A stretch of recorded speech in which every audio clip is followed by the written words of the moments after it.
All right, so let's try a little experiment. We're going to fill in the blank here.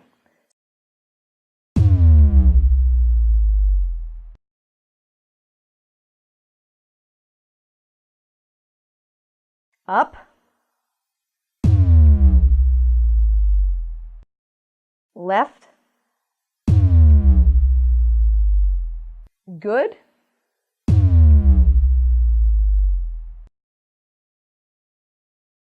happy,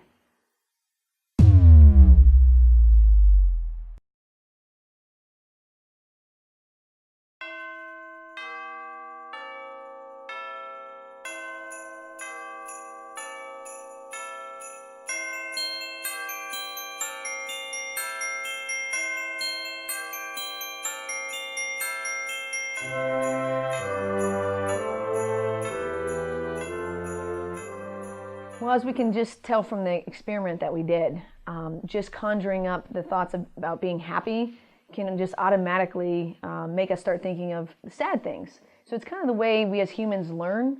We learn to pair things together. Happy holidays can instill a lot of that sadness. So this is a time that people think you should be happy. But what if for 30 years you celebrated the holidays with a loved one and that loved one has passed away and this is your first holiday without them? So there's a lot of pressure to still be happy, and we know, why don't I feel happy? And it could be because the person who was so important to you, who you shared that holiday with, is no longer here. And so for you, this is an especially sad time. So grief reactions around the holidays are actually very, very common. And in my practice, I see a huge uptick in grief reactions. And then with what comes with it, actually, is the next part is people's guilt.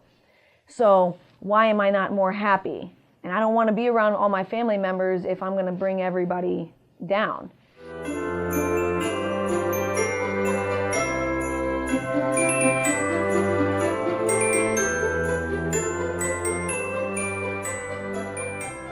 One is normalizing. Normalizing that during the holidays you may have more intense emotions. It is a time where you can reflect upon what you're thankful for, but it's also a time that you realize maybe what you've lost.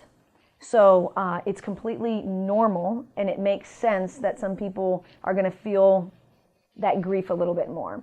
2, staying engaged. Don't allow your feelings to bully you. Your feelings are going to show up whether or not you like it, but when your feelings tell you to stay home or to don't go to that party or don't stay, kind of notice that and stay anyways. You want to stay engaged.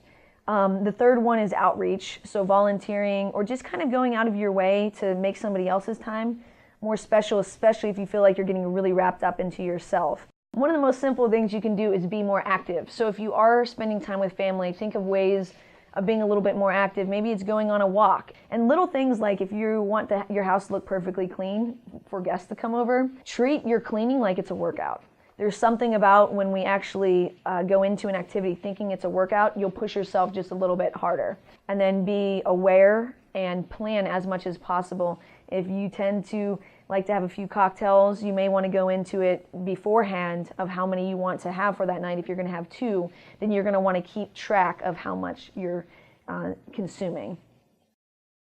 Even just on social media, you'll see a lot of times November is the month where you list out all the things you're thankful for and grateful for. And although that can actually conjure up some sad feelings too, especially if you've lost somebody, there is actually a really good opportunity here to list out what you've done over this last year and look at the activities in your life that match up with what's important to you, and kind of find out what is really most important to me and what have I been able to do. And then looking forward to the next year, how can I build upon that? How can I help myself to live the most value-engaged life possible? Tapping into that and allowing yourself to feel some of that happiness. If somebody comes in and they put Christmas lights up at the office, take an opportunity to say, hey, thanks for bringing that in, or, what are you looking forward to the most about the holidays? I think stepping outside of ourselves and really kind of asking others how they get joy is another really opportunity to tap into that joyfulness.